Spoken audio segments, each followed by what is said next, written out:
Hello everyone. और भाई हम लोग क्या करने वाले हैं, मंथली करंट अफेयर को कवर करने वाले हैं धीरे धीरे। ठीक है, ये है अगस्त का विजन आईएएस मंथली मैगजीन। ये अगस्त का है और अगस्त का हम लोग सेक्शन वाइज कंप्लीट करेंगे। पहला एक वीडियो में पॉलिटी होगा, ये क्या हो रहा है, पॉलिटी होगा, इकोनॉमी होगा, साइंस एंड टेक होगा। इस तरीके से एक एक वीडियो आएगा, एक सब्जेक्ट का एक वीडियो। ओके, तो आज जो होगा वो पॉलिटी का होगा पहला। तो क्या है अभी पॉलिटी में कि भाई 30th अमेंडमेंट हुआ कॉन्स्टिट्यूशन का, उसमें क्या क्या प्रोविज़न है, क्या था ये, इसके बारे में जानेंगे। फिर ऑनलाइन गेमिंग के रेगुलेशन के बारे में जानेंगे। फिर नेशनल स्पोर्ट गवर्नेंस एक्ट 2025 में आया है, क्यों आया है, क्या है, ये देखेंगे। फिर जन विश्वास अमेंडमेंट जो है उसके बारे में जानेंगे। ओके, उसके बाद कुछ शॉर्ट्स न्यूज़ हैं, जैसे कि commercial prohibited speech not part of the fundamental right, ये सुप्रीम कोर्ट का कहना हुआ। फिर कैसे मतलब ओसीआई कार्ड को और ज़्यादा टाइटन कर सकते हैं, रूल्स उसके बारे में बताए गए। और election to the office of vice president of India. उसके बाद नेशनल कोऑपरेटिव डेवलपमेंट कॉरपोरेशन, इसके बारे में कुछ ये है। 5, 6, 7, 8 टोटल शॉर्ट और लॉन्ग न्यूज़ मिला करके। ओके, स्टार्ट करते हैं।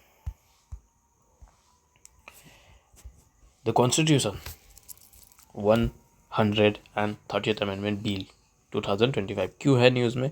क्योंकि भाई यूनियन होम मिनिस्टर ने क्या किया है, इस बिल को लोकसभा में ये किया, पेश किया है।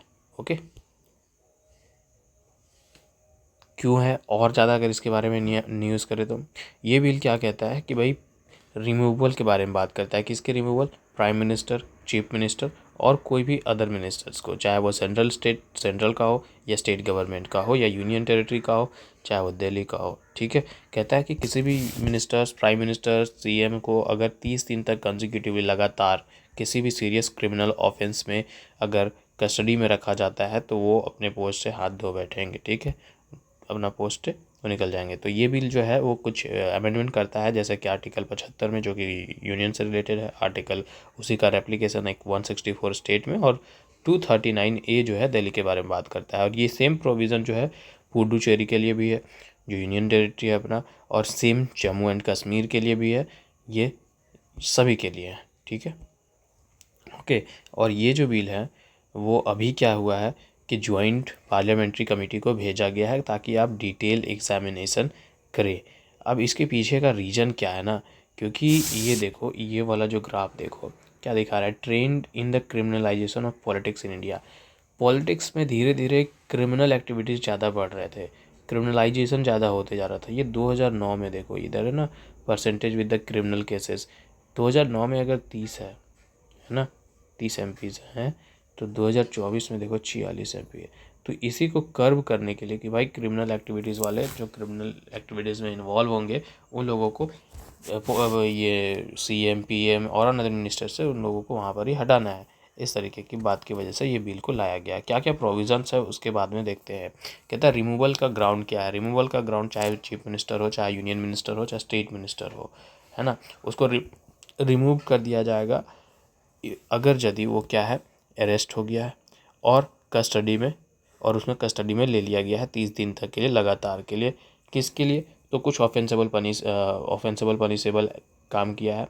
ओके, विथ 5 और more year of the imprisonment, 5 और 5 साल के से भी ज़्यादा अगर इम्प्रिजनमेंट है तो। और ये सेम चीज़ प्राइम मिनिस्टर के लिए भी अप्लाई होता है। तो प्रोसीजर क्या है रिमूवल का?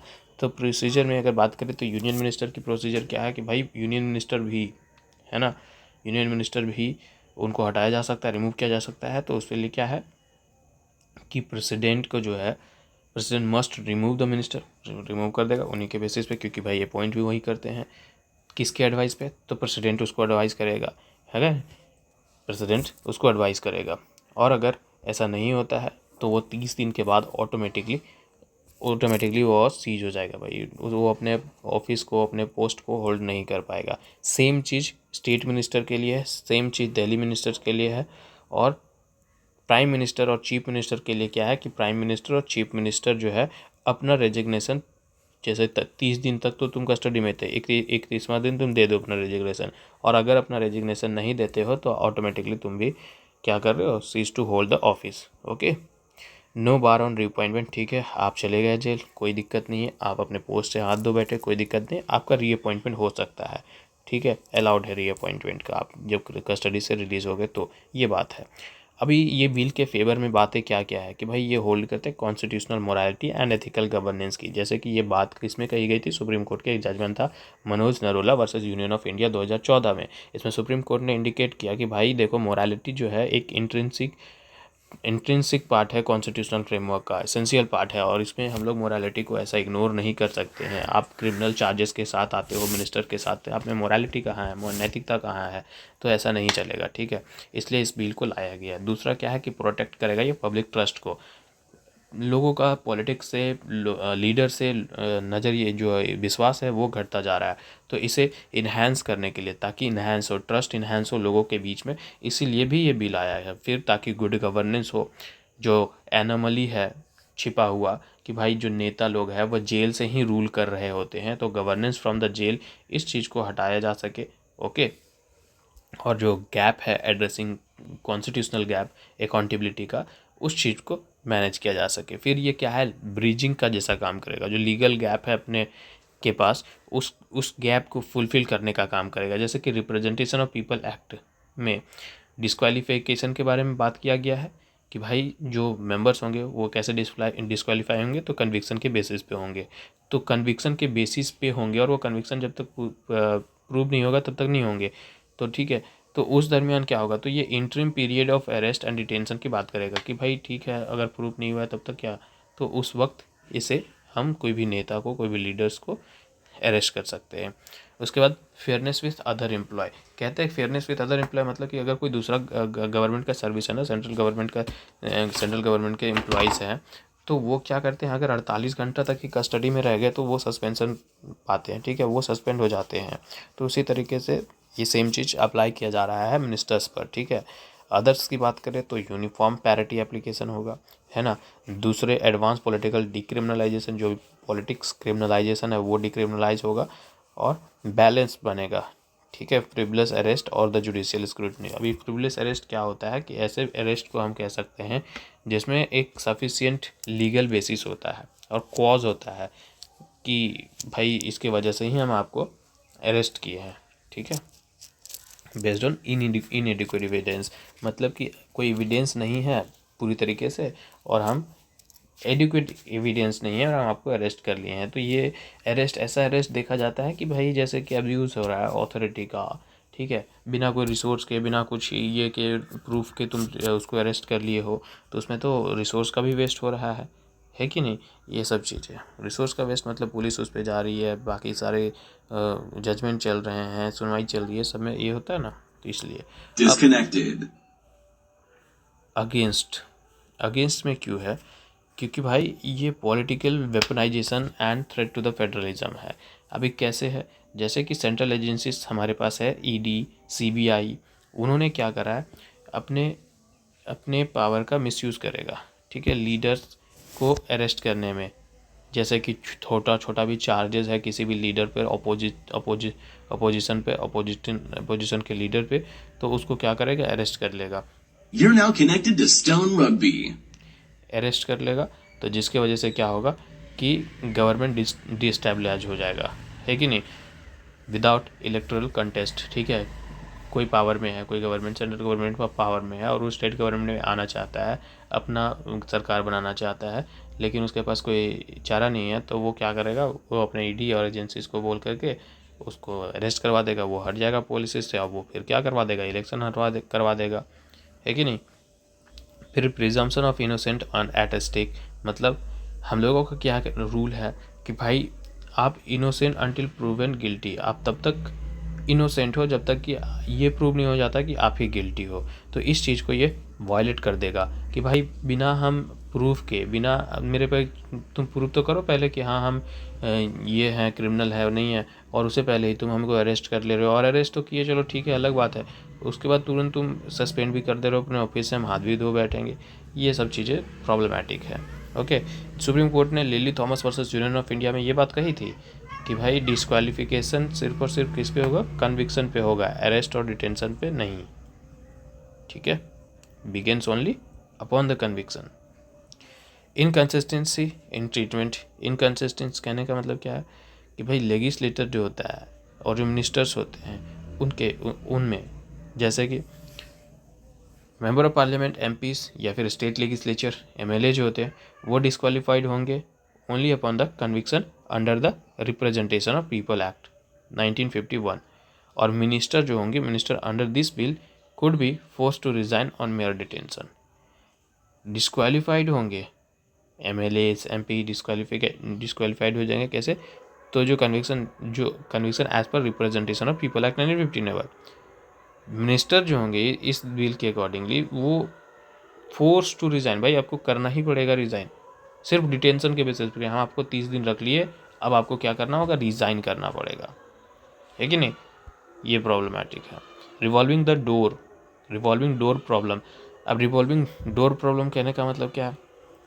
ये प्रोविजनल तो है कि आप रीअपॉइंटमेंट है कि भाई आप रिलीज़ हो जाओगे कस्टडी से तो आपको रीअपॉइंट किया जा सके, लेकिन ये एक तरीके का साइकिल लूप बना देगा ना कि भाई रिजिग्नेशन कर रहे हो, री इंस्टेटमेंट कर रहे हो, फिर इस तरीके से तो बार बार प्रॉब्लमेटिक है, जिसके वजह से भाई पॉलिटिकल इंस्टेबिलिटी बनेगा, है कि नहीं?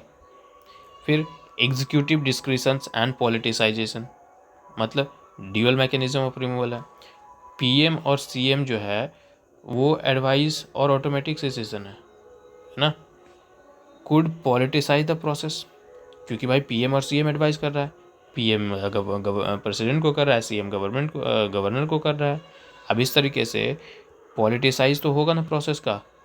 मिनिस्टर क्या करेगा? चाहेगा कि भाई जो अपने एलाइज हैं उसको प्रोटेक्ट करना चाहेगा, और जो रिमूव करना चाहेगा जो अपोजिशन के है या राइवल पार्टी के है उसको चाहेगा कि इसको हटा दे, रिमूव करा दे, तो किसी भी चार्जेस पे थोड़ा बहुत कुछ भी करा दो और 30 दिन तक रखवा दो जेल में, उसके बाद वो ऑटोमेटिकली ख़त्म हो जाएगा। फिर लैक ऑफ सेफ गार्ड है, भाई कोई प्रोविज़न ही नहीं दिया है कंपनसेशन का कि अगर वो पाया जाता है कि भाई जो अरेस्ट हुआ था वो मैलिशियस था, फ्रॉड था, तो फिर तो उसके लिए तो कोई कंपनसेशन की बात ही नहीं है। तो ये जो चीज़ है, ये जो लॉ है वो मिसयूज़ ऑफ इनकरेज करता है मिसयूज़ ऑफ प्रिवेंशन डिटेंशन का। जैसे कि पहले भी था हमारे पास UAPA, unlawful activities prevention act, prevention of money laundering act, PMLA 2000। Example के तौर पे देखो 5000 केसेस जो हैं रजिस्टर हुए हैं ईडी के जरिए पिछले 5 सालों में, लेकिन उसमें से क्या है 10% ही कन्विक्शन है। अब इस तरीके से 5000 करेंगे तो सबका तो तुम ख़त्म कर दोगे ना भाई पॉलिटिकल कैरियर, एक इंस्टेबिलिटी लूप बन जाएगा, है कि नहीं? उसके बाद existing legal framework and judgement, कुछ हमारे पास क्या लीगल फ्रेमवर्क और जजमेंट है for the disqualification after crime, कि भाई तुम क्राइम करते हो तो किस तरीके से डिस्क्वालीफाई हो सकते हो। तो हाँ, रिप्रेजेंटेशन ऑफ पीपल एक्ट 1951 में है, कहता है कि under section 8 sub clause 3 of the representation of people act, उसमें बात करता है कि एक लेजिस्लेचर डिस्क्वालीफाइड हो सकता है और इलेक्शन कंटेस्ट करने से और कंटिन्यूइंग द ऑफिस से कुछ क्रिमिनल ऑफेंसेस के साथ विथ इम्प्रिजनमेंट ऑफ 2 ईयर और मोर। अगर 2 साल से अधिक उसको जेल हो गया है तो वो होल्ड नहीं कर सकता है अपने ऑफिस को, और वो इलेक्शन भी कंटेस्ट नहीं करा सकता है, समझे?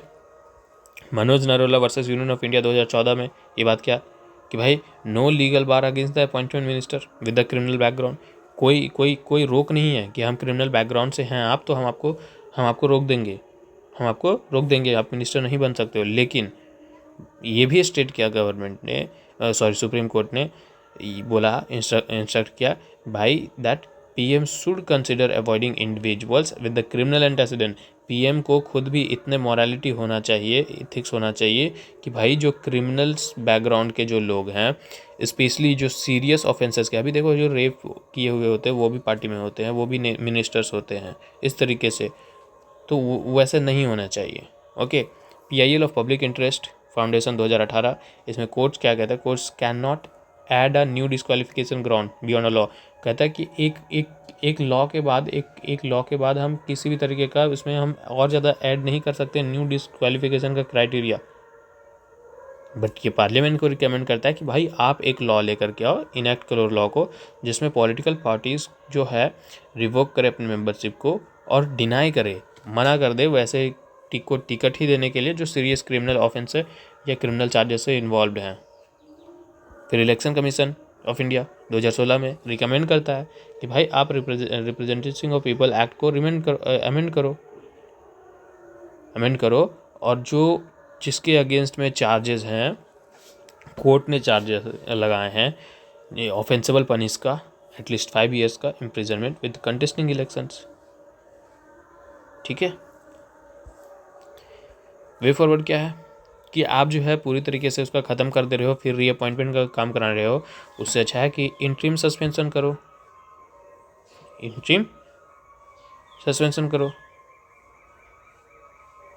Okay.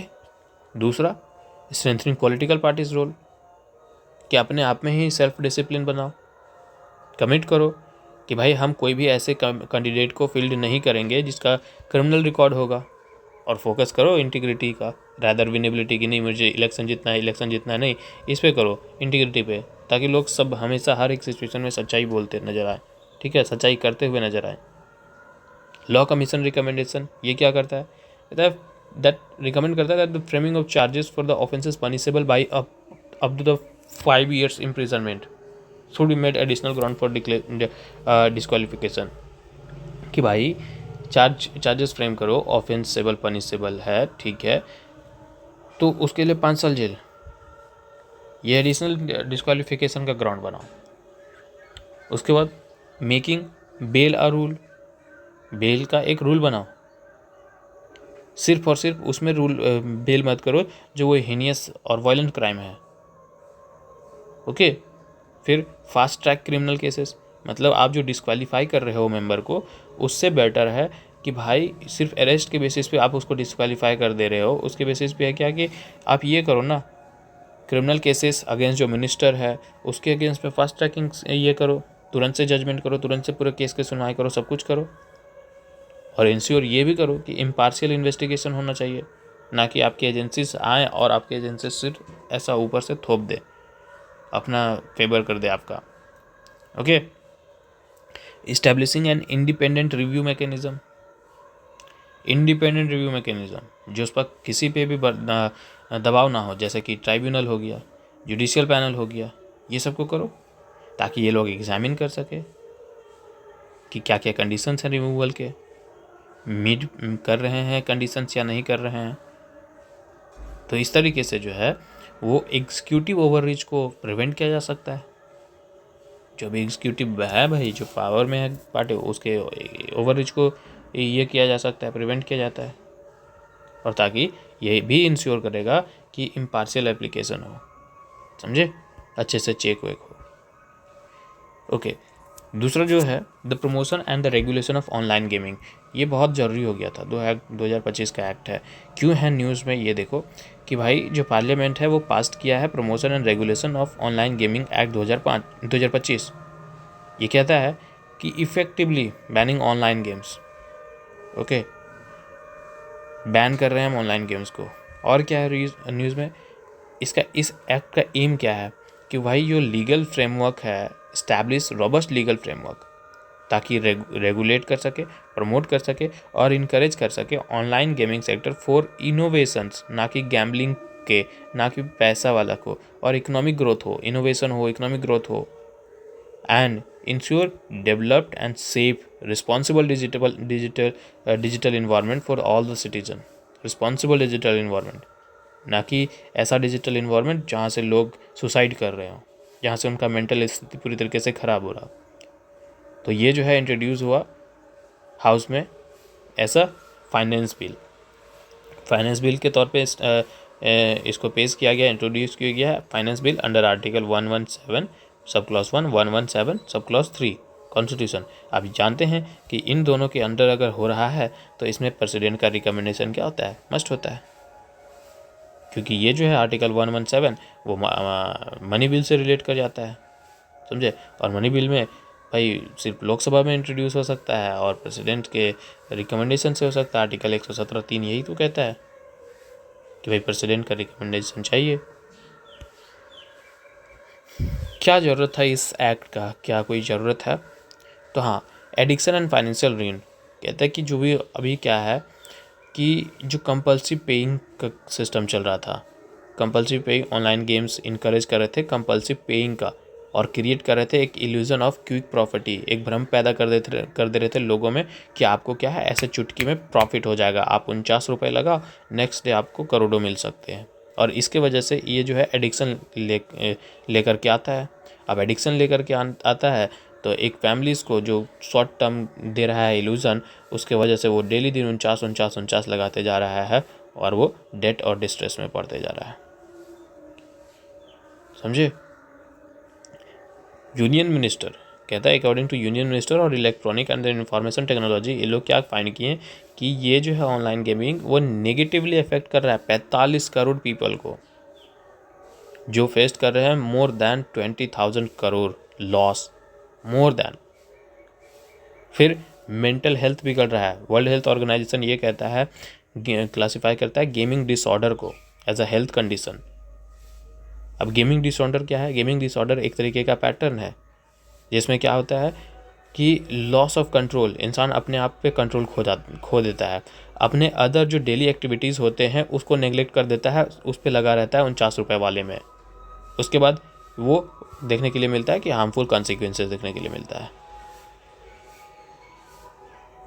Okay, closing legal loopholes, गैमलिंग्स, बेटिंग्स, ये तो रेस्ट्रिक्टेड थे ही अंडर द लॉ, जैसे कि भारतीय न्याय संहिता 2023 के अंदर। लेकिन कुछ ऐसे स्टेट लेजिस्लेशन है और मतलब कि भारतीय न्याय संहिता 2023 और साथ में कुछ स्टेट लॉज भी हैं, लेकिन ऑनलाइन जो डोमेन था वो अभी तक अनरेगुलेटेड था।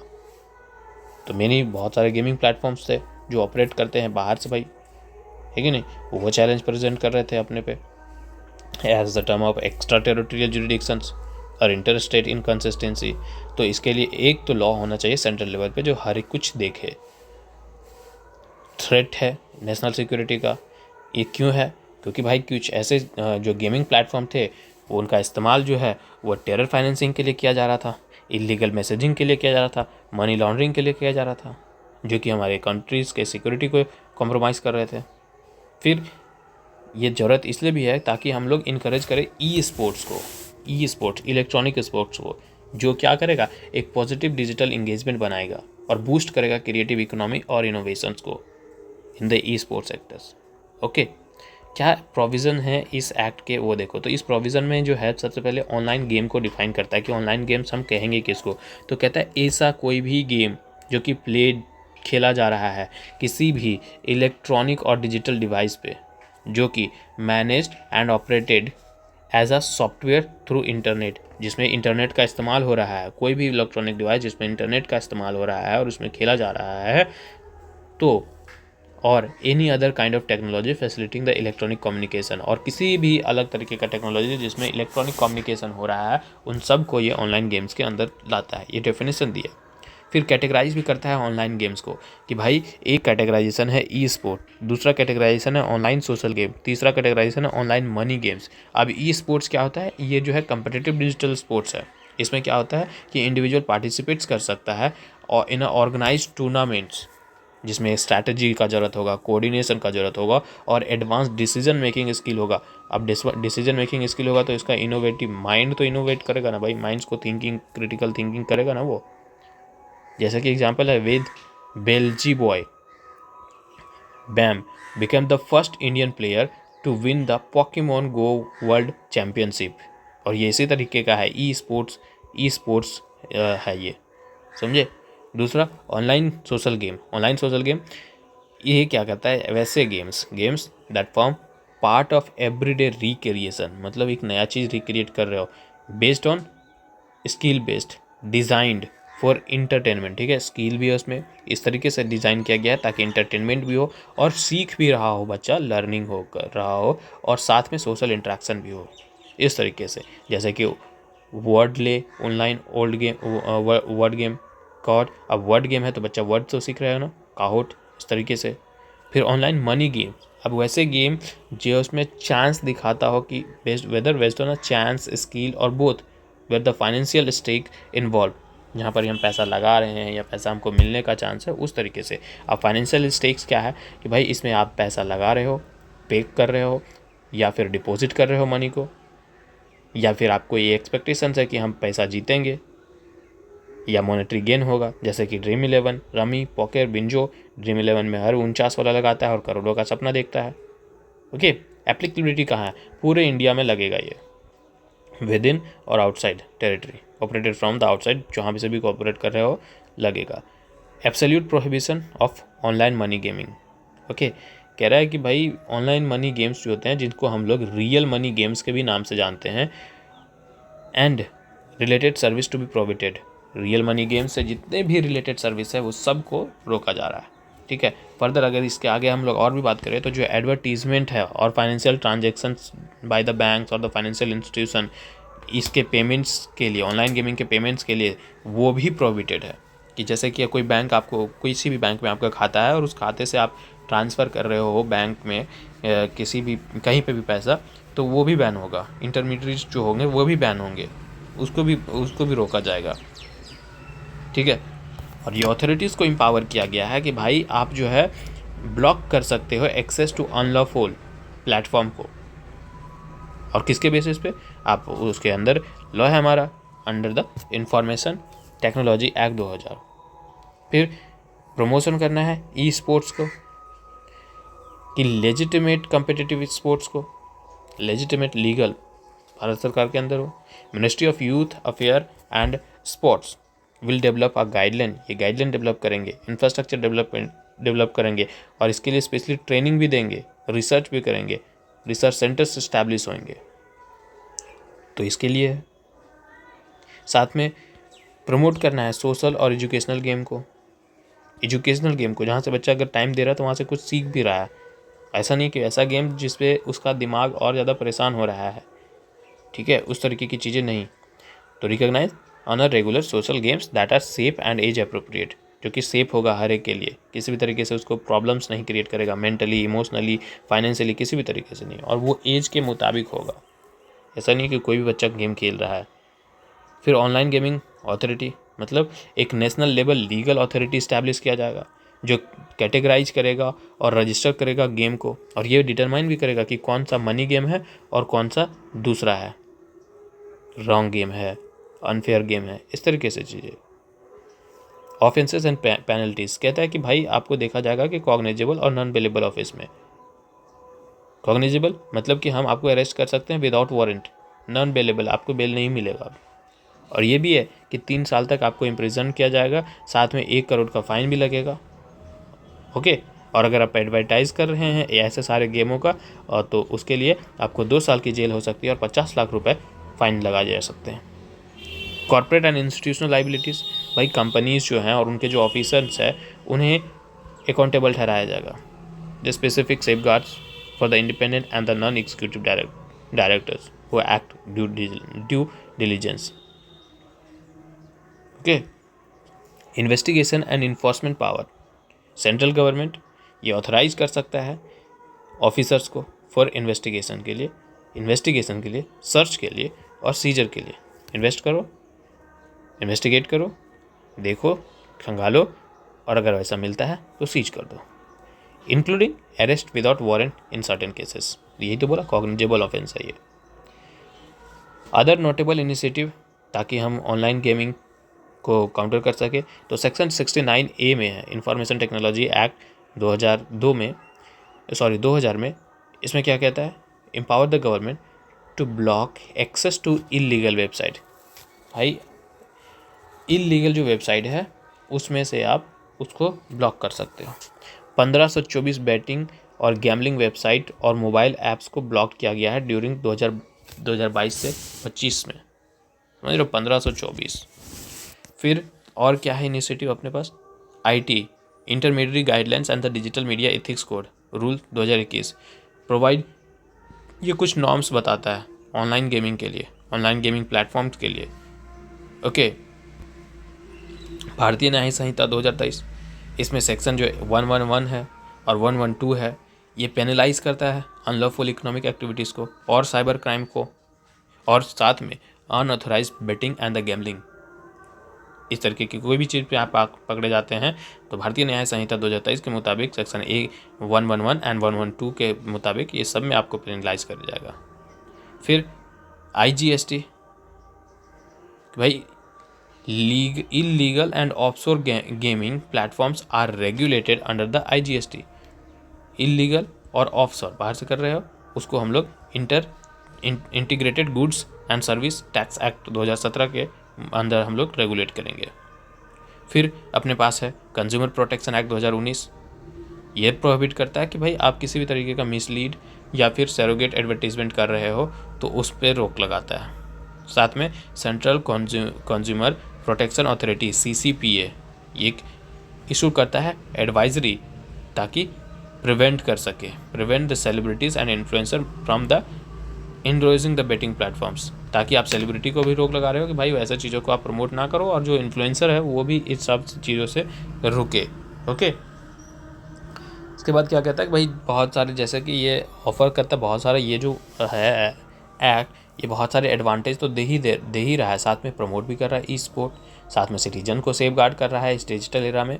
लेकिन थोड़ा सा कंसर्न ये भी होता है, कंसर्न इसलिए होता है कि ये पॉलिसी वॉलेटिलिटी और अनसर्टिनिटी लेकर के कि भाई अब्रप्ट बैन कर दे रहे हो तो जो ग्रोइंग है ऑनलाइन गेम जो बढ़ रहे थे जिसके वजह से कुछ सेक्टर बढ़ रहे थे अब वो रिस्क में आ चुके हैं पॉलिसी इनकन्सिस्टेंसी की वजह से, और जिसके वजह से जो ये है इन्वेस्टर का कॉन्फिडेंस लो होगा, पर्टिकुलर इफेक्ट करेगा हमारा फॉरेन डायरेक्ट इन्वेस्टमेंट इंडिया में, तो अपना इकोनॉमिक ग्रोथ जाएगा थोड़ा।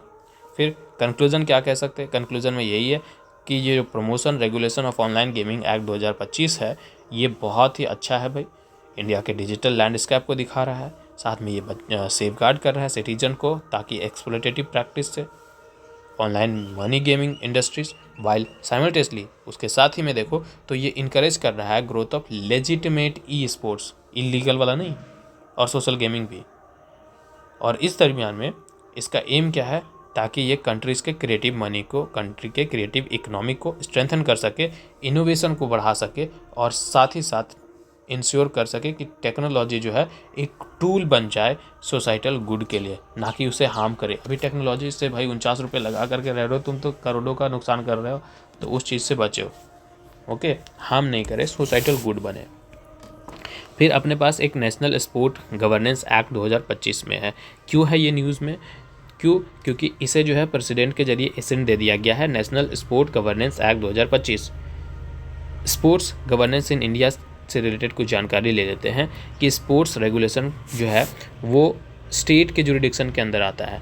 स्टेट जुरिडिक्शन मतलब एंट्री नंबर 33 स्टेट लिस्ट में लिखा हुआ है, किसके 7 शेड्यूल के। ओके, कुछ जो है एग्जिस्टिंग पॉलिसीज़ हैं जिसमें से NSP नेशनल स्पोर्ट्स पॉलिसी 1984 जिसको फिर से रिवाइज किया गया था 2001 में, और and the sports broadcasting signal ये mandatory sharing with the Prasar Bharati act 2007।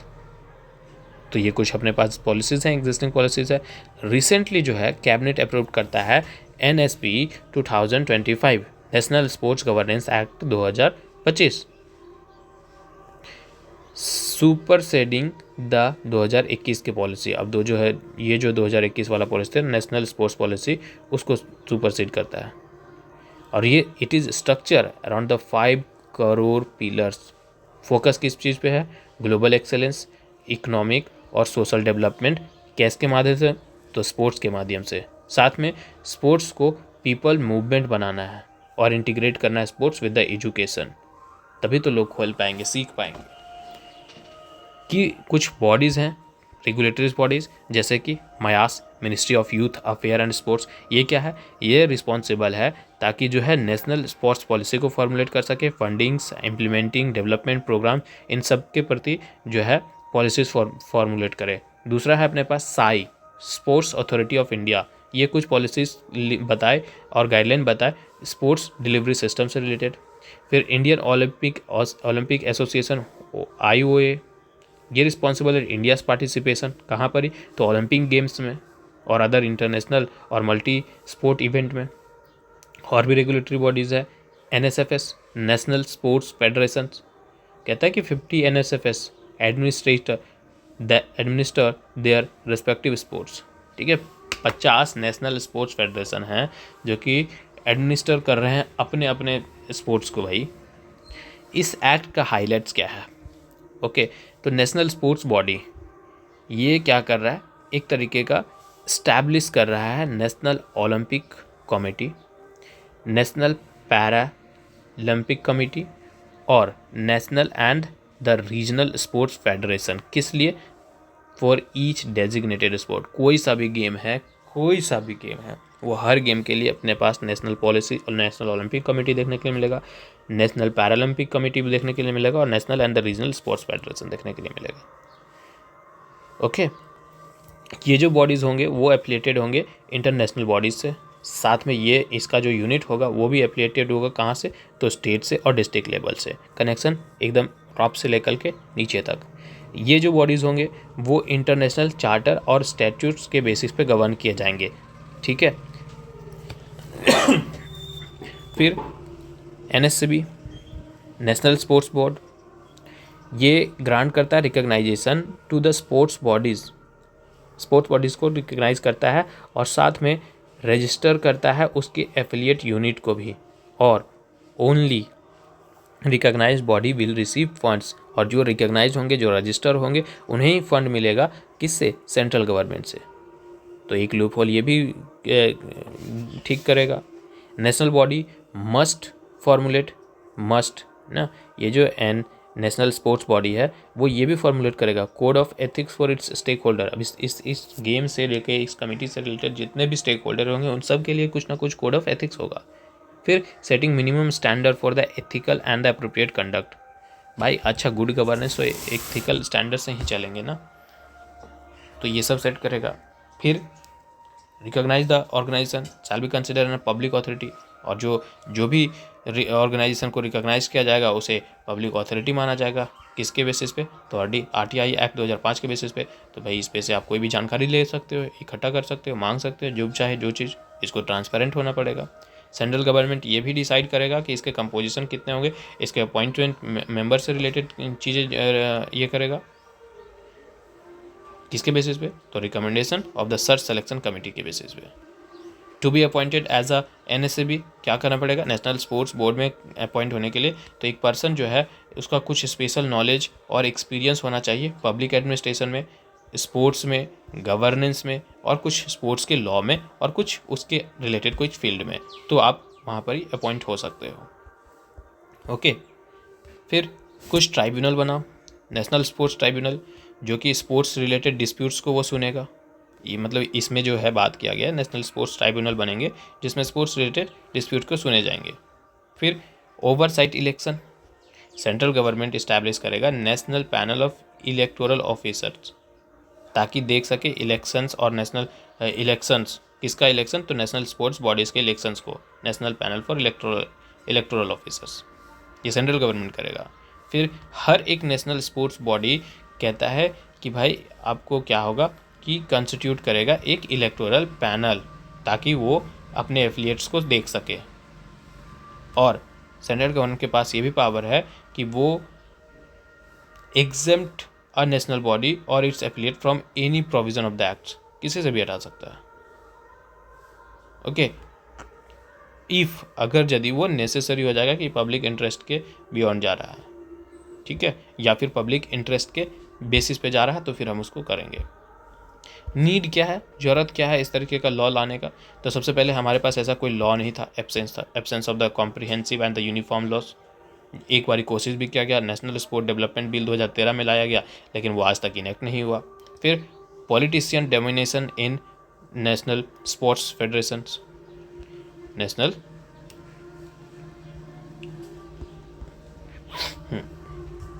ठीक है, तो क्या है, पॉलिटिशियंस जो हैं वो मिनिमल स्पोर्ट्स एक्सपर्टीज़, पॉलिटिशियन के पास किसी भी तरीके का स्पोर्ट्स एक्सपर्टीज़ है ही नहीं, और वो एक अच्छा पोजीशन NSFA में होल्ड कर रहे हैं। तो जिसकी वजह से देखो पहले हम लोगों को देखने के लिए मिलता है फीफा जो सस्पेंड हो गया था, All India Football Federation FA, क्यों? क्योंकि अनड्यू डिस्प्ले इन्फ्लुएंस था फ्रॉम थर्ड पार्टीज मतलब पॉलिटिशियंस। फिर overlapping relations and responsibility of the key organisation, जैसे कि साई, IO, NSFS, इतने सारे अभी हम लोग ऊपर देखें, ये सब कन्फ्यूज़न क्रिएट कर रहे थे। और साथ में डिले, ये बोलता होगा इसका काम है, ये बोलता होगा इसका काम है, ये बोलता होगा मेरा नहीं है।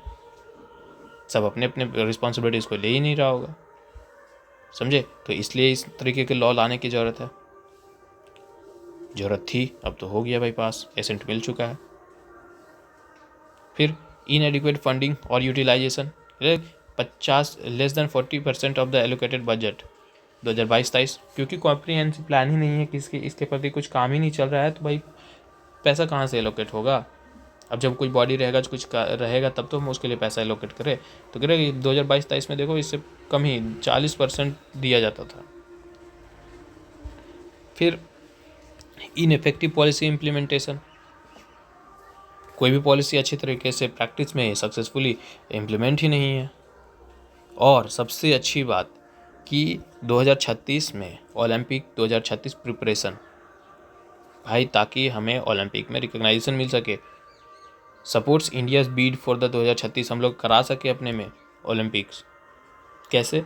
तो इंश्योर ये करके compliance with the Olympic charters and the global based practices. तो जब हमारे पास कॉम्प्रिहेंसिव लॉ होगा, हम लोग प्रैक्टिस कर रहे होंगे, तभी तो हमारे को ये मिलेगा मौका। साथ में कंक्लूजन की बात करें तो ये जो नेशनल स्पोर्ट्स गवर्नेंस एक्ट 2025 है, ये इसका एम ये है कि भाई एक ट्रांसपेरेंट, अकाउंटेबल और एथलीट सेंट्रिक स्पोर्ट इकोसिस्टम बनाया जाए, aligning with the global best practice और robust oversight for the sustained excellence in Indian sports. Okay, robust oversight, पूरा पकड़ रखे, अच्छे से रखे। इससे रिलेटेड न्यूज़ है national anti doping amendment bill 2025। ये इसको भी प्रेसिडेंट के जरिए एसेंट मिल चुका है, ठीक है। अब ये क्या है, ये 2022 को ही अमेंड किया है। इसमें एंटी डोपिंग क्या है, मतलब कि भाई जो प्लेयर होते हैं, जो खेलने के टाइम होते हैं, तो कुछ डोपिंग मतलब कि कुछ ऐसे मटेरियल्स लेते हैं जिनसे उनका जो स्ट्रेंथ है वो बढ़ जाता है, उनका रनिंग स्पीड बढ़ जाता है, या जो वेट लिफ्टिंग का कैपेसिटी है वो बढ़ जाता है, जो भी काम में कर रहे हो, जो भी गेम में हो, तो उसमें। तो इसलिए नेशनल एंटी डोपिंग लेकर के आया, ताकि क्या है कि ये प्रोवाइड कर सके डोपिंग इन स्पोर्ट्स, ओके, और प्रोवाइड करे एक फ्रेमवर्क ताकि आप टेस्ट कर सको, इन्फोर्समेंट और the education of the violation. Okay, आप अगर वायलेट कर रहे हो, डोपिंग कर रहे हो, तो उसके वायलेशन पे हम कुछ ना कुछ टेस्ट करें, इन्फोर्स करें या एजुकेशन करें। ओके, साथ में ये भी कहता है it give effect to the UNESCO's convection against the doping in sports. UNESCO का कन्वेक्शन है कि भाई डोपिंग नहीं करना है। Establish national anti doping agency NADA, ताकि एंटी डोपिंग रूल्स को हम लोग इम्प्लीमेंट कर सके। फिर national board for anti doping in sports, ताकि जो एक्टिविटीज़ है नाडा का उसको देख सके, एडवाइस कर सके सेंट्रल गवर्नमेंट को एंटी डोपिंग रेगुलेशंस पर। चेंजेस क्या क्या किए गए हैं इसमें, पहले जो एक्ट था 2022 का एंटी डोपिंग एक्ट और 2025 का, उसमें तो appeal panel, power to constitute appeal panel AP and prescribe appeal procedure has shifted from the national board to the central government। जो अपील प्रोसीजर था उसको नेशनल बोर्ड से अब कहाँ शिफ्ट कर दिया गया है, सेंट्रल गवर्नमेंट में। और autonomy of anti doping bodies, anti doping जो बॉडीज़ हैं उनको कुछ ऑटोनॉमी दे दिया गया है कि कोई भी मेंबर जो है नाडा का, वो will have the operational independence, कुछ भी तुम कर सकते हो इन लाइन विद द, अगर वाडा का फॉर्म्स नॉर्म्स देख रहे हो या फिर यूनेस्को को स्टैंडर्ड्स देख रहे हो और वो उसको मैच नहीं कर रहा है, तो उसके अगेंस्ट में आप कुछ भी कर सकते हो। उसके बाद specified bodies can appeal to कास्ट मतलब कि court of arbitration of sports. तो अर्लियर पहले अगर देखें तो कोई भी पर्सन जो है फाइल कर सकता था अपील, किसके basis, before court of arbitration of sports CAS in Switzerland, ठीक है। तो इस तरीके के बॉडीज मैंडेटरी कर दिया है accretions of testing labs from वाडा unlike the earlier voluntary provisions. पहले वॉलंटरी था, अभी क्या कर दिया, मैंडेटरी है, नहीं करना ही पड़ेगा आपको टेस्टिंग। फिर एंटी डोपिंग रूल्स वायलेशन, ये अडॉप्ट करता है world anti doping codes definitions and the schedules, giving them force them to law कि भाई कौन सा चीज़ डोपिंग है, कौन सा चीज़ नहीं एंटी डोपिंग है, क्या नहीं है, सब कुछ के डेफिनेशंस को रखता है अपने पास, ताकि जो है आगे चल के कोई दिक्कत ना आए, ताकि हम अच्छे से फोर्स को लॉ को फोर्स में ला सकें, इम्प्लीमेंट कर सकें। ओके, नेक्स्ट है जन विश्वास अमेंडमेंट प्रोविज़न बिल 2025। अब जन का मतलब क्या होता है, लोग, सिटीजन्स, और विश्वास मतलब ट्रस्ट।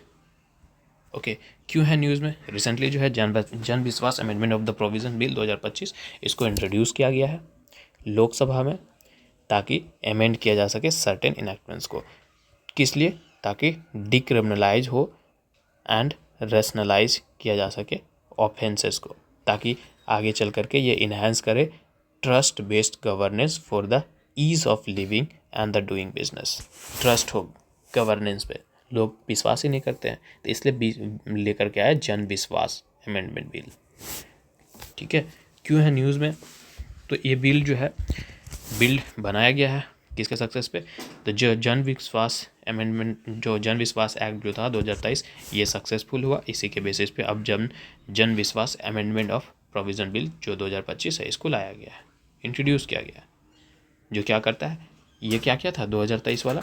डिक्रिमिनलाइज किया था 183 प्रोविजंस को इन 42 सेंट्रल एक्ट्स में, जो कि किसके 19 मिनिस्टर्स और डिपार्टमेंट के जरिए एडमिनिस्टर किया जा रहा था। 2025 वाला थोड़ा सा इसमें एक्सपैंड करता है। ठीक है, इसमें एक्सपैंड ये करता है कि 16 सेंट्रल एक्ट को एड्रेस करेगा, 10 मिनिस्टर्स और डिपार्टमेंट के जरिए, और बिल जो है एग्जाम्प्लीफाई कर देता है प्रोसेस रिफॉर्म को। प्रोसेस रिफॉर्म जैसे कि रिप्लेसिंग ग्रीड, प्यूनिटिव कंप्लाइंस, कैसे? तो रैशनलाइज्ड और trust based mechanism. Trust based यहीं देख लो, सबसे ज़्यादा विश्वास तो ट्रस्ट बेस्ड। और ये स्ट्रीमलाइन करेगा प्रोसीजर को, ताकि जुडिशियल बर्डन को रिड्यूस कम किया जा सके, और साथ में एक इनेबलिंग इन्वायरमेंट क्रिएट किया जा सके सिटीजन्स के लिए। ओके, क्या फीचर है इस बिल का? कि first time contravention for 76 offenses under 10 different acts will provide first time violation will attract only an advisory or warning। ठीक है, क्या 76 तरीके के ऑफेंसेस है इस 10 डिफरेंट एक्ट में। ठीक है, उसके बाद भी ये जो बिल है वो जो अगर आप पहली टाइम वायलेट करते हो तो आपको सिर्फ और सिर्फ एक एडवाइजरी और वार्निंग दिया जाएगा, पनिशमेंट नहीं दिया जाएगा। फिर जो माइनर ऑफेंसेस है उसको डिक्रिमिनलाइज करेगा, रिमूव कर रहा है इम्प्रिजनमेंट क्लॉजेस को विथ मॉनेटरी पेनल्टीज। आपको कुछ पैसे दिए जाएंगे और आपको इम्प्रिजन नहीं किया जाएगा और वार्निंग दे करके छोड़ दिया जाएगा। ओके, फिर रैशनलाइज ऑफ द पेनल्टीज को रैशनल किया कि जो फाइन्स हैं वो क्या हो कि एक अप्रोप्रिएट तरीके से बनाया जाए विद द इंक्रीमेंटल पेनल्टीज। फिर रिपीट ऑफेंसेस, आप एक ही ऑफेंसेस को बार बार किए जा रहे हो तो आपका जो पेनल्टीज है वो भी बढ़ता जाएगा। ठीक है, एक जैसा नहीं होगा, वो बढ़ता जाएगा। फिर adjudication of the mechanism, designate officers with the authority to impose penalties. हमारे पास एक एडजुडिकेशन मैकेनिज्म होगा, मतलब कुछ ऑफिसर्स होंगे, डेजिग्नेटेड ऑफिसर, जो क्या होंगे, उनके पास ये अथॉरिटी होगा कि आप पेनल्टी को इम्पोज कर सके हो प्रोसीजर, ताकि जो है टू इंश्योर क्विकर रिजोल्यूशन, और जिससे जो होगा वो जुडिशरी पर बर्डन कम पड़ेगा। नहीं तो सारा केस जुडिशरी के पास जाता है ऑटोमेटिकली, अपने पास वर्कलोड बहुत ज़्यादा है जुडिशरी पर।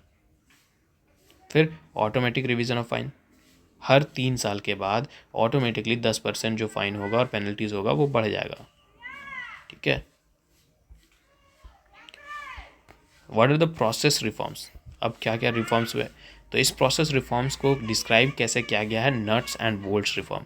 नट्स एंड बोल्ट्स रिफॉर्म मतलब कि एक स्पेसिफिक रूल्स को चेंज करना है, प्रोसीजर्स को चेंज करना है, जहाँ जो दिक्कत है उसी को चेंज करना है, पूरा सिस्टम को ही चेंज नहीं करना है। ठीक है, जैसे कि अनलाइक स्ट्रक्चरल रिफॉर्म मतलब कि जीएसटी हो गया, insolvency and the bankruptcy code हो गया, मॉनेटरी पॉलिसी कमेटी हो गया, इसमें जो चेंजेस हुआ था आर्किटेक्चर्स और द इकोनॉमिक एक्टिविटीज़ में पूरा चेंज हो गया था।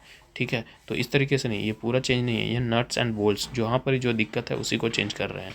ठीक है, माइक्रो लेवल पे बात करें, they are the micro level targeted changes, ताकि इम्प्रूव किया जा सके ऑपरेशनल एफिशिएंसीज को किसी खास तरीके के सेक्टर्स में। ठीक है, इकोनॉमिक सर्वे 2020-21 क्या कहता है? Advocate merits of the simple regulations and the smoother process as against the over regulation. भाई ओवर रेगुलेशन नहीं करना चाहिए, सिंपल रेगुलेशन रखो और स्मूथ प्रोसेस रखो, इस चीज़ पर बात किया है, उसके मेरिट्स पे बात किया है इकोनॉमिक सर्वे 2020-21। ओके। और साथ में बोला है कि opacity in Indian administrative and the legal process. ठीक है। सिग्निफिकेंस क्या है कि भाई इकोनॉमिक ग्रोथ को सस्टेन करके रखेगा। इंडिया जो है रिफॉर्म किए जा रहा है तो उस मोमेंटम को बना करके रखेगा। और ये जो प्रोसेस है वो फिल करेगा, जो ये जो रिफॉर्म जो हो रहा है, ये जो प्रोसेस चल रहा है, ये फिल करेगा बहुत सारे मेजर स्ट्रक्चरल चेंजेस और keeping the wheels process running. मतलब स्ट्रक्चर चेंजेस तो कर ही रहे हैं, साथ में अपना जो ग्रोथ है, अपना जो प्रोग्रेस है वो भी चलता ही जा रहा है। ईज ऑफ डूइंग बिजनेस है, लिविंग एंड द साइंस है, जिसमें से डायरेक्टली जो है रिमूव कर रहा है day to day irritation for the citizens, business researcher, जिससे प्रॉब्लम्स हो रहे थे लोगों को। अब जब ये सब चीज़ें नहीं होंगी तो लोगों का विश्वास बढ़ेगा सरकार पर, है कि नहीं। तो इसके लिए new procurement rules for the scientific institution, जिसमें से ये ईजियर बना देगा कि साइंटिस्ट टू वर्क इफिशियंटली, अच्छे से काम कर पाएंगे, अपना बेहतर दे पाएंगे। फिर unblocking bottlenecks and the delays. बहुत सारे ऐसे गवर्नमेंट प्रोसेस होते हैं जहाँ पर ही आपको लीगल इनएफिशिएंसी और ड्यू टू ओल्ड रूल्स देखने के लिए मिल जाएंगे। पहले के जो रूल्स हैं उसकी वजह से इनएफिशिएंसीज है और पेपर वर्क बहुत ज़्यादा है, तो इन सबसे चीज़ों से छुटकारा मिलेगी। फिर अननेसेसरी अप्रूवल, कि यहाँ से ये करा के लाओ, उसके पास जाओ, ये पेपर में साइन करा करके लाओ, जो भी ज़रूरत भी नहीं है। एक इंसान से काम हो जा रहा है, उसमें भी तुम 10 जगह दौड़ा रहे हो, तो जिसके वजह से 10 जगह तुम अप्रूवल के लिए जाओगे तो स्लो प्रोसेस था, स्लो डिलीवरी था, जो कि सिटीजन्स के लिए बैरियर बन रहा था और उसके बिजनेस के लिए। तो ये सब चीज़ें हटेंगी। इन्हेंस करेगा सेक्टरल कम्पिटिटिवनेस, जैसा कि other service provider OSP fueled the boom in IT and the BPO sectors. Liberalisation होगा टेलीकॉम रूल्स का, फिर बूम आएगा ना भाई। फिर करप्शन और रेंट सीकिंग में रिड्यूस देखने के लिए मिलेगा, कि हर एक सिस्टम जो होगा वो ट्रांसपेरेंट होगा, रिमूविंग द अननेसेसरी स्टेट, जो ज़रूरत नहीं है उसको हम हटा रहे हैं, तो ये जो है वो हेल्प करेगा या फिर रिड्यूस करेगा करप्शन और आर्बिट्री इन्फोर्समेंट को, है कि नहीं। साथ में जो प्रॉब्लम सॉल्विंग माइंडसेट है उसको इंस्टीट्यूशनलाइज करेगा, बिल्ड करेगा एक तरीके का कल्चरल को, जिसमें क्या है प्रॉब्लम सॉल्विंग होगा विद इन गवर्नमेंट। ऐसा नहीं हो कि एक दूसरे पे टाले जा रहे हैं, ठीक है, rather than कि एज्यूमिंग द सिस्टम और गॉड गिवन, कि भगवान का दिया नहीं, उसी में सोचो, ठीक करो, कौन कौन से प्रॉब्लम आ रहे हैं उसको ठीक करो, समझे। प्रिंसिपल्स जो गाइड किए इस प्रोसेस रिफॉर्म के लिए, तो सबसे पहले कि बहुत ज़्यादा पहले कॉम्प्लेक्स प्रॉब्लम था, तो इस कॉम्प्लेक्स प्रॉब्लम को सिंप्लीफाई किया जाए। एक नेशनल सिंगल विंडो सिस्टम लाया जा सके, ताकि कोई भी इंसान बिजनेस स्टार्ट करना सके तो नेशनल सिंगल कोई कहीं 10 जगह नहीं जाना पड़े, एक ही जगह से उसका सारा काम हो सके। क्लियरली डिफाइन द गोल्स और align with all the efforts toward the achieving them. Pragati के अंदर proactive governance and the timely implementation initiatives. Proactive, देख लो, प्रोएक्टिव गवर्नेंस, तुम बोले नहीं कि काम हो गया, समझ रहे हो। और टाइमली इम्प्लीमेंट इनिशिएटिव्स, मतलब कि अभी 10 जगह दौड़ने के प्रोसेस डिले है, ये सब चीज़ें नहीं, ठीक है। फिर रिस्पॉन्सिव प्रोसेस डिज़ाइन है, ठीक है। Quality cum, cost based selection criteria, quality भी होगा, कॉस्ट भी होगा, अच्छा भी कॉस्ट होगा, ज़्यादा महंगा नहीं, हर एक चीज़ में। फिर एक culture of ongoing process review, भाई example digital public infrastructure and India stack, involve all the stakeholder, हर एक स्टेक होल्डर जो परफॉर्म कर रहा है टास्क को और जो अफेक्ट हो रहा है उससे, उसके आउटकम से, उन सबको इन्वॉल्व कर रहा है ये। कम्युनिटी हो गया, फर्स्ट मैनेजमेंट हो गया, इनिशिएटिव्स, इस तरह के एग्जाम्पल देख लो। कुछ केस स्टडीज़ हैं अपने पास जो सक्सेसफुल प्रोसेस रिफॉर्म्स रहे हैं। डायरेक्ट बेनिफिट ट्रांसफ़र, आज देखो पूरा का पूरा जो है, जो सरकार जो डिलीवरी कर रही है, पेमेंट जो भेजती है बहुत सारे योजनाओं के तहत, वो डायरेक्ट हो रहा है भाई। इम्प्रूव कर दिया सर्विस डिलीवरी को, जो लीकेज था उसको हटा दिया है, डुप्लीकेशन था उसको हटा दिया, और ह्यूज रिसोर्सेज को सेव कर रहा है। Voluntary company liquidations, 4 year with multiple delays, है ना, इसको कम कर दिया कि जो डिले था उसको कम कर दिया है। भाई एनओसी लेने में ही टाइम लग जाता था, जहाँ पर ज़रूरत भी नहीं होता था वहाँ पर भी, ठीक है। Rationalise the autonomous bodies, rationalisation of the autonomous bodies, भाई क्लोजर या फिर मर्ज कर दो जो आउटडेटेड या ओवरलैपिंग गवर्नमेंट्स इंस्टीट्यूशन है, all India handloom board, all India handicraft board, multiple, इन सब को एक ही में मर्ज कर दिया, रेशनलाइज कर दिया, autonomous bodies. Government e market place GeM, जो कि इंक्रीज ट्रांसपेरेंसी और द रिड्यूस प्रोक्योरमेंट था, किस पे, कॉस्ट पे, कहे 15 से 20%, किसके मदद से, ऑनलाइन प्लेटफॉर्म की मदद से, ये भी सक्सेसफुल रहा। लीगल ड्यूटी डिस्प्यूट रिजोल्यूशन, जो डिले को रिड्यूस करने पे फोकस था उसका, cost cut and incorporating insolvency and the bankruptcy codes, और डेट रिकवरी मैकेनिज्म, ये भी सक्सेसफुल रहा। लीगल मेट्रोलॉजी अमेंडमेंट्स, मतलब जो क्रिमिनल पेनल्टीज था बहुत सारे माइनर ऑफेंसेस के लिए, उसको डिक्रिमिनलाइज किया, कैसे, तो जन विश्वास एक्ट 2023 के बेसिस पे, है कि नहीं। अब क्या कहता है कंक्लूजन में, as India continue to evolve, जैसे जैसे इंडिया इवॉल्व होता जा रहा है, डायनेमिक है, into a dynamic innovation driven economics, reforms like the Jan Vishwas bill must be seen not as the end point but as a milestone longer. Not as a end point कहने का मतलब क्या भाई, और ज़्यादा जैसा कि डायनेमिक है ना भाई, और ज़्यादा इवॉल्व करेगा, हमको और ज़्यादा चेंजेस प्रोसेस रिफॉर्म करने की ज़रूरत पड़ेगी, है कि नहीं, तो इसके लिए चलता ही चलना चाहिए। तो भाई एम्प्रेजिंग टेक्नोलॉजी, कंटिन्यूस सिंप्लीफिकेशन और सिटीजन सेंट्रिक गवर्नेंस, ये सारे रिफॉर्म्स जो होंगे भाई बेटर कहलाएंगे, सभी के लिए अच्छे साबित होंगे, एंड ये translate into the culture of the responsiveness, transparency, adaptability and with in the institution. अब ये जो चीज़ है अभी तुमको गवर्नमेंट सर्विस में नहीं देखने के लिए मिलेगा, गवर्नमेंट एम्प्लॉय इस तरीके के देते ही नहीं है, ठीक है, कि आप रिस्पॉन्सिव गवर्नमेंट सिटीजन्स हो, नहीं है, ऑफिसर्स हो, ट्रांसपेरेंसी कुछ पूछो तो उल्टा अपना रौब दिखाएंगे, ये सब चीज़ें अब आएंगी जन विश्वास अमेंडमेंट से। ओके, कुछ न्यूज़ इन शॉर्ट्स में देखे अगर बात करें तो जो कोर्ट है वो केस को हियर कर रही थी, सुन रही थी एक केस, किसके, सोशल मीडिया के अगेंस्ट में जो कॉमेडियंस है, for abusing the freedom of speech and expression by making insensitive jokes about the person with disabilities. कोई पर्सन ऐसे हैं जो डिसेबिलिटीज़ के साथ हैं और उनके बारे में हम कुछ भी बोले जा रहे हैं, ठीक है, अब्यूज़ किए जा रहे हैं उनके, तो फिर उसके प्रति तो जो क्या है जुडिशियल ऑब्जर्वेशंस, सुप्रीम कोर्ट क्या कहता है कि जो कॉमर्शियल और prohibited speech not be protected, ठीक है, जो जिस पे बैन लगाया गया, जो स्पीच, जो बातें नहीं बोली जानी चाहिए, ठीक है, और वो आप बोल रहे हो तो ये प्रोटेक्टेड नहीं है, ये फंडामेंटल राइट के अंदर नहीं आता, ये freedom of speech article 19(1)(a) के अंदर नहीं आता है, ठीक है। हेट स्पीच और जो प्रोहिबिटेड स्पीच है, जो इनिमिटी, हेटर, वायलेंस ये फैलाने की कोशिश कर रही है, ठीक है, basis on religion, race, caste, ethnicity, ये भी प्रोहिबिटेड है, ये भी आपका प्रोटेक्टेड नहीं है।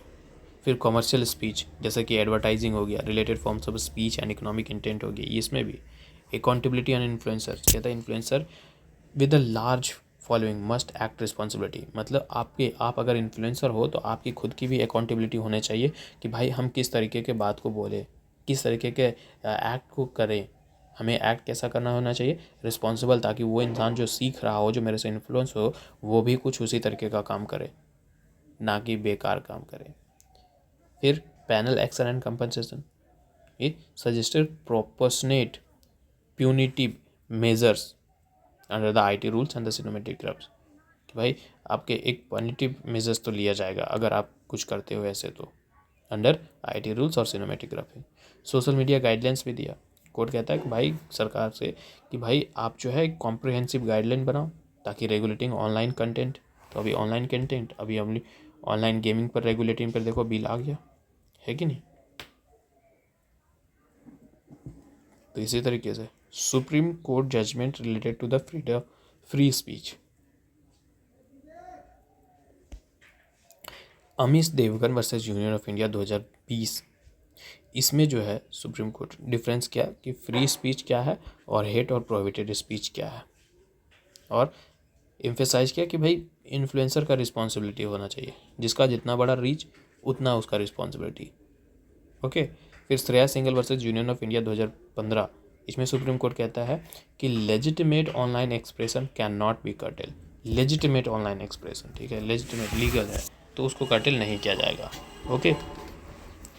फिर rules of OCI card titans, union minister of home affairs, उन्होंने इशूड किया है एक notification under section 7D of the citizenship act 1955। क्या हाइलाइट्स हैं इस नोटिफिकेशन की वो देखो। कहता है कि भाई सिटीजनशिप मतलब ओवरसीज सिटीजन ऑफ इंडिया, मतलब आपका जो रजिस्ट्रेशन है उसको रिवोक किया जा सकता है, कैंसिल किया जा सकता है अगर if an individual is sentence to at least 2 year of in prison, 2 साल तक आप जेल में रह गए। फिर इफ़ चार्जशीट, जो चार्जशीट है वो फाइल नहीं किया गया है against them for the offence of crime stance 7 और more years of the imprisonment, तब। ठीक है। अबाउट OCI कार्ड्स के बारे में थोड़ा जानकारी ले लेते हैं। ये 2005 में इंट्रोड्यूस किया गया, ठीक है, थ्रू एन अमेंडमेंट। अमेंडमेंट किस में? सिटीजनशिप एक्ट 2055 में, 1955 में। 2015 में पर्सन ऑफ इंडियन ओरिजिन, जिसे हम PIO कहते हैं, कार्ड स्कीम मर्ज किया गया with OCI। Okay. All PIO person of Indian origin card holder deem to be OCI card holder, अब उन्हें हम OCI कार्ड होल्डर के नाम से जानेंगे। ओके। OCI जो है is to be a misconstructed as a dual citizenship, it does not confer political right. ठीक है। अब OCI का मतलब ये मत करना कि ड्यूअल सिटीजनशिप है, नहीं, और साथ में ये भी नहीं करता कि पॉलिटिकल राइट देता है। Grounds for the cancellation of OCI registration, आपका OCI रजिस्ट्रेशन कैंसिल भी किया जा सकता है अगर आप रजिस्ट्रेशन जो है फ्रॉड के माध्यम से लिया है तब। फिर OCI shown disaffection toward the constitution of India, जो OCI है वो कॉन्स्टिट्यूशन ऑफ इंडिया के प्रति डिसअफेक्शन दिखा दे,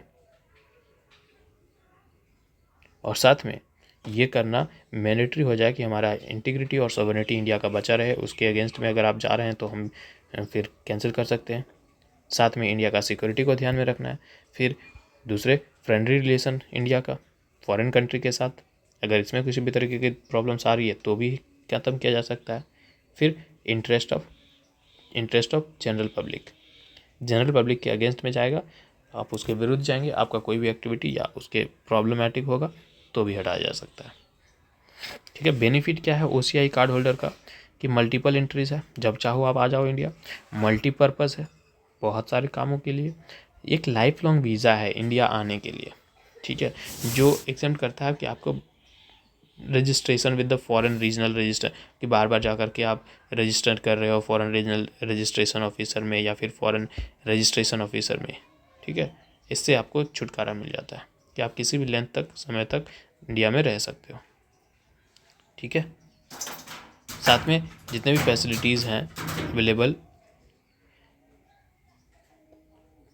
all facilities available to them, economic, financial, educational, हर तरीके के फैसिलिटीज़ आपको अवेलेबल मिलेंगे। सिर्फ एक चीज़ छोड़ा करके, कोई भी मैटर एक्विजिशन, ठीक है, एग्रीकल्चर और प्लांटेशन प्रॉपर्टीज़, लैंड्स एक्वायरिंग, ये सब को आप एक्विजिशन नहीं कर सकते हो, नहीं ले सकते हो, इस चीज़ से आपको छोड़ा गया, इस सब चीज़ से आपको दूर रखा गया।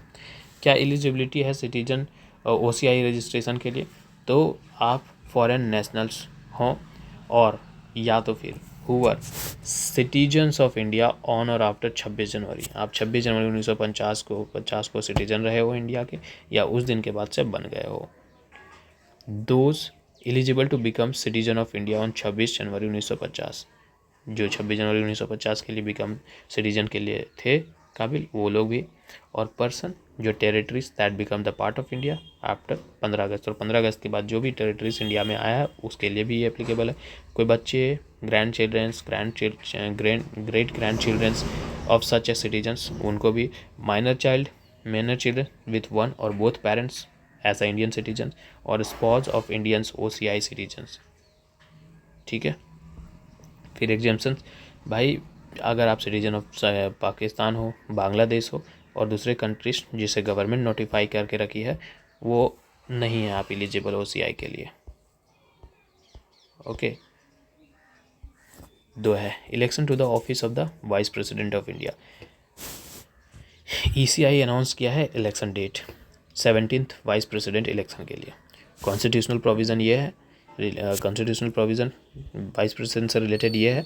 टर्म्स एंड वैकेंसी की बात करें तो आर्टिकल 67 में बात करी गई है कि भाई जो वाइस प्रेसिडेंट है वो 5 साल के लिए सर्व करेगा। आर्टिकल 68(2) में ये इलेक्शन के रिलेटेड से बात है कि वैकेंसी हो जाए तो कब क्या किया जाएगा, कैसे है, ठीक है। फिर इलेक्टोरल कॉलेज में कौन होगा, तो लोकसभा और राज्यसभा दोनों ही मेंबर होंगे, इलेक्टेड और नॉमिनेटेड दोनों ही होंगे।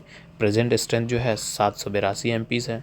वोटिंग सिस्टम कैसा होगा, प्रोफेशनल रिप्रेजेंटेशन होगा। कैसे, तो भाई सिंगल ट्रांसफरेबल वोट और सीक्रेट बैलेट, जो कि आर्टिकल 61 में बात किया गया है। ऑथोरिटी कौन है, ECI है अंडर आर्टिकल 324, ठीक है, under the through the power under the presidential and the vice presidential election act 1952।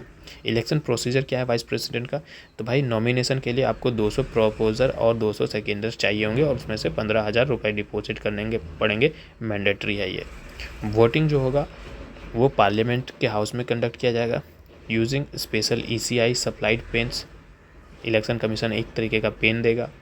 और फर्स्ट प्रेफरेंस वोट्स जो होगा वो कंपलसरी होगा।